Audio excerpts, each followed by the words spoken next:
tubaye ikaze. Gusama itangiriro ry'ubuzima bushya. Ibyo biba igihe umugabo akoze imibonano mpuzabitsina n'umugore uri mu gihe cy'uburumbuke. Icyo gihe intangangabo iragenda igahura n'intangangore, hanyuma ubuzima bugatangira. Abenshi cyane muri iyi si baritegura kwakira umwana, ariko hari abadamu benshi nanone batazi uburyo bwiza bwo kuba bafata amafunguro yabo akabagirira umumaro, icyo bita indyo yuzuye. Indyo yuzuye ni uruhuririkane rw'ibyo kurya dufata bya buri munsi bigizwe n'ibyubaka umubiri, ibitera imbaraga ndetse n'ibirinda indwara. Mu byubaka umubiri twasangamo amagi, ibikomoka ku matungo nka foromaje, amata ndetse n'ibindi. Ibirinda indwara nabyo twasangamo imboga n'imbuto. Ibitera imbaraga twasangamo ibinyamafufu, ibinyamisogwe.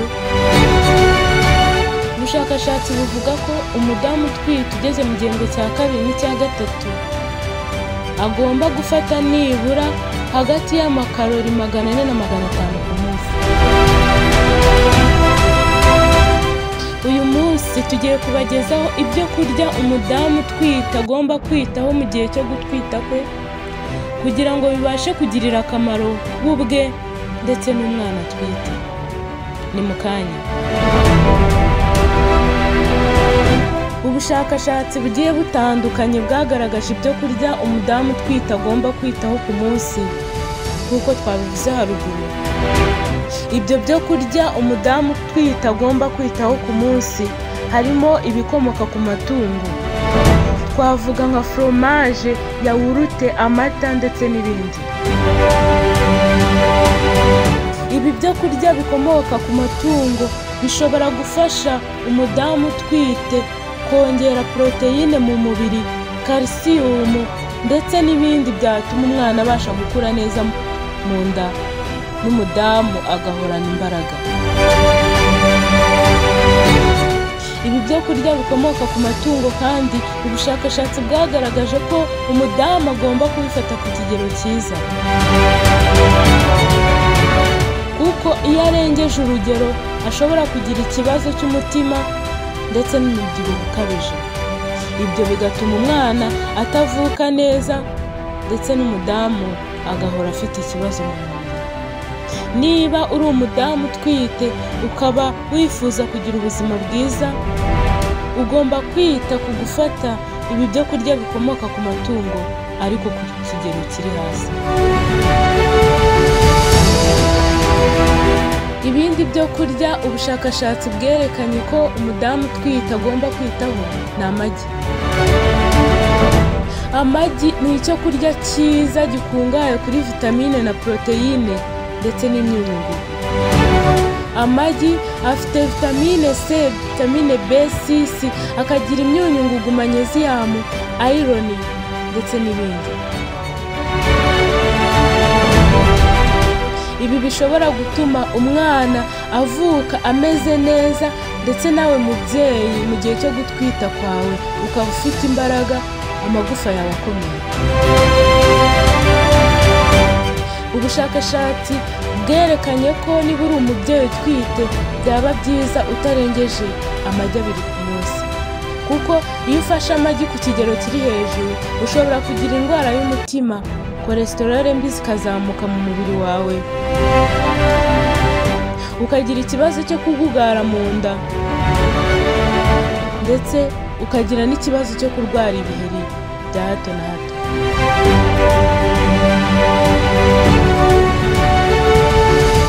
Ikindi cyo kurya ubushakashatsi butandukanye bwerekanye ko umudamu utwite agomba kucyitaho ni imineke. Nk'uko twabibonye haruguru, gufata imboga n'imbuto ni bimwe mu bigize indyo yuzuye. Niba uri umudamu utwite rero, gufata imineke mu gihe utwite ni ingenzi kuri wowe, kuko imineke ikungahaye kuri folic acid, kalisiyumu, potasiyumu, vitamine B6 ndetse n'ibindi.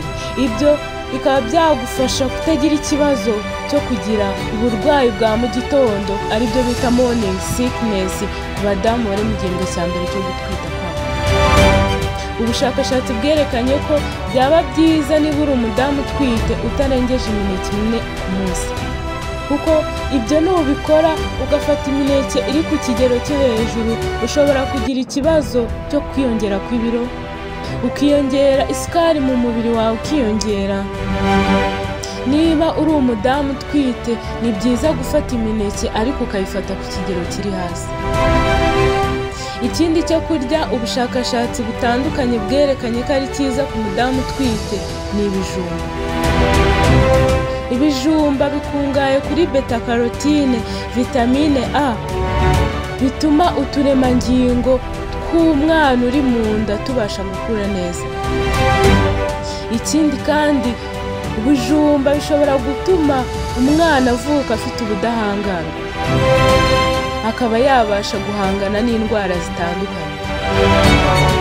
Ariko kandi niba uri umudamu utwite itondere gufata ibijumba ku kigero kiri hejuru, kuko nufata ibijumba ku kigero kiri hejuru ushobora kugira ikibazo cy'igifu, ukaba warwara umutima, impyiko, uruhu ndetse n'inzara zawe bigahinduka oranje. Ikindi cyo kurya ubushakashatsi bwagaragaje ko ari ngombwa ku mudamu utwite ni imboga zitandukanye. Muri izo mboga harimo brokoli, shufurere, amashaza. Ibi byo kurya bikungahaye kuri proteine, calcium, iron, folate, bifasha umudamu utwite kwirinda indwara zitandukanye, ndetse n'umwana azabyara akazavuka afite ubudahangarwa bwo guhangana n'indwara. Ibindi byo kurya ugomba kwitaho nk'umudamu utwite ni ubunyobwa. Ubunyobwa bukungahaye kuri omega 3, proteine, fibre, bituma umwana abasha gukura neza mu mubiri. Bituma umwana abasha gukura neza mu nda. Ariko kandi ubushakashatsi bwerekanye ko ingano y'ubunyobwa ugomba kurya ku munsi niba uri umubyeyi utwite biterwa n'igihembwe cyo gutwita ugezemo. Ku mubyeyi uri mu gihembwe cya mbere cyo gutwita kwe aba agomba gufata nibura garama 60 ku munsi. Ku mubyeyi uri mu gihembwe cya kabiri cyo gutwita aba agomba gufata nibura garama 90 ku munsi. Ku mubyeyi nanone uri mu gihembwe cya gatatu cyo gutwita aba agomba gufata hagati ya garama 100 n'120 ku munsi. Niba uri umubyeyi ukaba wafata ubunyobwa buri hejuru y'iki kigero twavuze, umwana ashobora kuzagira ikibazo cyo kuvuka afite asima bitewe n'uko wariye ingano y'ubunyobwa iri hejuru mu gihe wari umutwite. Ikindi cyo kurya umudamu agomba kwitaho mu gihe atwite ni amaronji. Amaronji nayo akaba ari mu mbuto nk'uko twabivuze haruguru. Amaronji akaba akungahaye kuri folate, potassium, vitamine C, bifasha umubiri w'umwana kwakira iron byoroshye mu mubiri we. Ubushakashatsi bwerekanye ko niba uri umudamu utwite byaba byiza utarengeje amaronji 3 ku munsi, kuko ibyo nubikora ushobora kuzahura n'ingaruka zitari nziza kuri wowe, harimo guhora wumva ubabara mu muhogo ndetse ubabara n'amenyo. Niba uri umudamu utwite rero itondere gufata amaronji ari ku kigero cyo hejuru. Ibindi byo kurya ubushakashatsi butwereka ko ari byiza kuba warya mu gihe utwite ni imboga rwatsi. Imboga rwatsi zikaba zikungahaye kuri vitamine A, proteine, folate ndetse n'izindi ntungamubiri zitandukanye. Izo zikaba zafasha wowe umugore utwite guhora ufite amaso ameze neza, nta kibazo cy'uburwayi bw'amaso ufite, ndetse n'umwana utwite akazavuka nta kibazo cy'amaso afite. Ikindi kandi cyo kurya ubushakashatsi bugaragaza ko ari ngombwa kurya ku mudamu utwite ni inzuzi. Inzuzi z'ibihaza zikungahaye kuri vitamine zitandukanye, imyunyungugu, omega 3 ituma umwana akomeza gukura neza mu nda. Ubushakashatsi bwerekanye ko niba uri umudamu utwite byaba byiza utarengeje garama 30 ku munsi y'inzuzi. Izo garama ushobora kuzigereranya nka 1/3 cy'igikombe. Niba uri umubyeyi utwite ukaba wafata ikigero kiri hejuru cy'inzuzi, ushobora kuzagira ikibazo cya constipation. Ibindi byo kurya ushobora kwitaho nk'umubyeyi utwite kugira ngo urengere wowe ubwawe ndetse n'umwana utwite ni ikinyenyanja cyitwa salmon.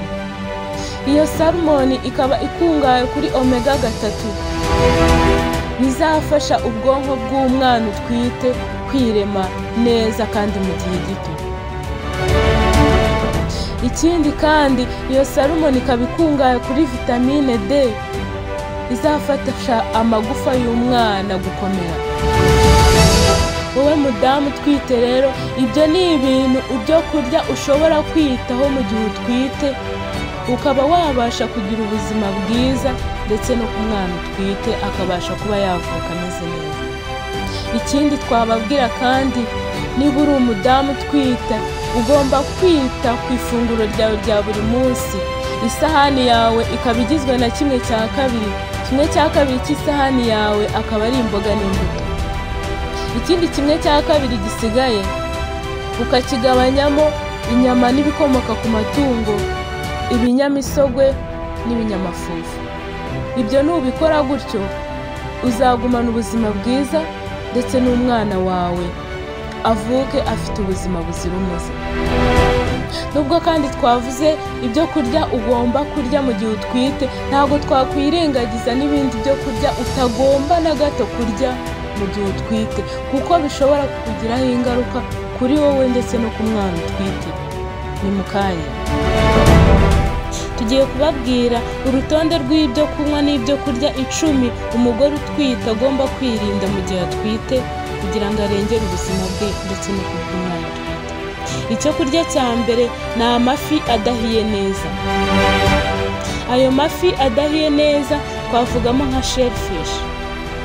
Ayo mafi ashobora gutuma umubyeyi agira infection, izo infection zigatuma atagira ubuzima bwiza ndetse n'umwana atwite ntabashe gukura neza.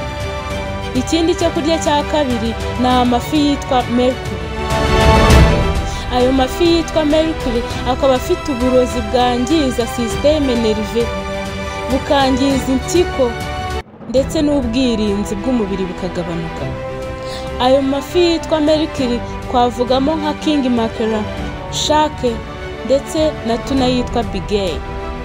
Niba uri umudamu utwite ugomba kwirinda aya mafi ya mercury.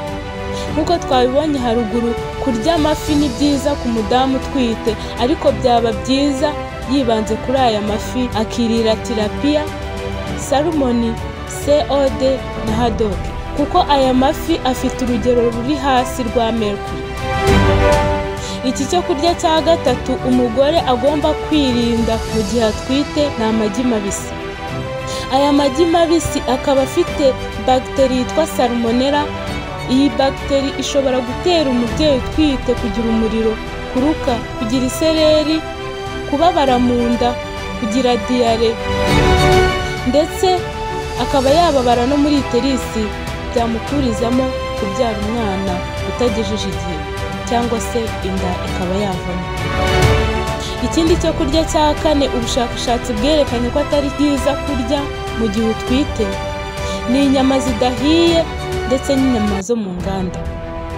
Inyama zidahiye ndetse n'inyama zatunganirijwe mu nganda, ubushakashatsi bwerekanye kandi ko kurya inyama nyinshi ku mugore utwite atari byiza, cyane cyane mu gihembwe cya mbere cyo gutwita kwe, kuko bishobora kuba byamuteza ikibazo cyo gukuramo inda.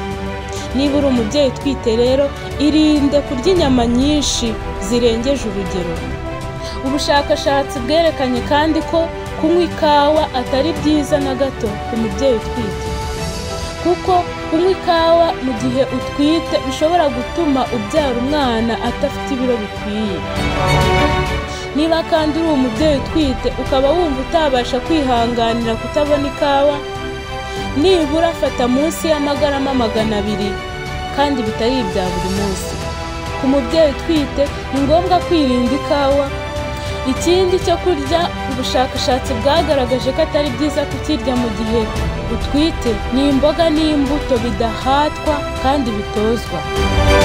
Izo mboga n'imbuto bidahatwa kandi bitozwa biba bifite bagiteri ishobora kukwangiza, bikaba byatera umwana wawe kuvuka afite ubumuga bwo kutabona ndetse akavuka adafite ubwonko bushyitse. Ikindi cyo kurya ugomba kwirinda kurya mu gihe utwite ni ukwirinda kurya ibiryo byo ku muhanda, abenshi bazi nka junk food. Ibi byo kurya byo ku muhanda bishobora kugutera umubyeyi utwite kugira ikibazo cy'umubyibuho ukabije, bikaba byakuviramo no kugira diyabete yo mu bwoko bwa kabiri. Ibi ngibi bishobora gutera ikibazo haba kuri wowe ndetse no ku mwana utwite. Ibindi byo kunywa umubyeyi utwite agomba kwirengagiza kunywa mu gihe atwite ni ukwirengagiza kunywa amata adatetse ndetse n'ibiyakomokaho. Aya mata adatetse ndetse n'ibiyakomokaho ashobora kugira ikibazo ku mubiri wawe nk'umubyeyi kubera ko afite amabagiteri atandukanye yakwangiza umubiri wawe. Ikindi cya nyuma umugore agomba kwirinda gufata mu gihe atwite ni ukwirinda kunywa inzoga ndetse n'itabi. Niba uri umubyeyi utwite ukaba ushobora gufata inzoga n'itabi, umenye ko uri kwangiza ubuzima bwawe ndetse n'ubw'umwana utwite, kubera ko bishobora gutera kuba wakuramo inda ndetse wanabyara umwana akaba yavuka adashyitse. Mubyeyi wakurikiye iki kiganiro, wumvishe neza ibyo kurya ugomba kwitaho mu gihe utwite ndetse n'ibyo ugomba kwirinda. Nahawe rero kugira ngo ukomeze usigasire ubuzima bwawe ndetse n'ubw'umwana utwite. Niba udukurikira buri munsi, turakwibutsa ko wakora subscribe kugira ngo ukomeze ugezweho ibiganiro byiza kandi byubaka ubuzima bwawe. Turabibutsa ko kandi byaba byiza mugiye muri comment mukatubwira niba hari ikindi kiganiro mwifuza ko twabategurira ndetse n'ibyo twahindura, kubera ko duhari ku bwanyu. Murakoze, turabakunda.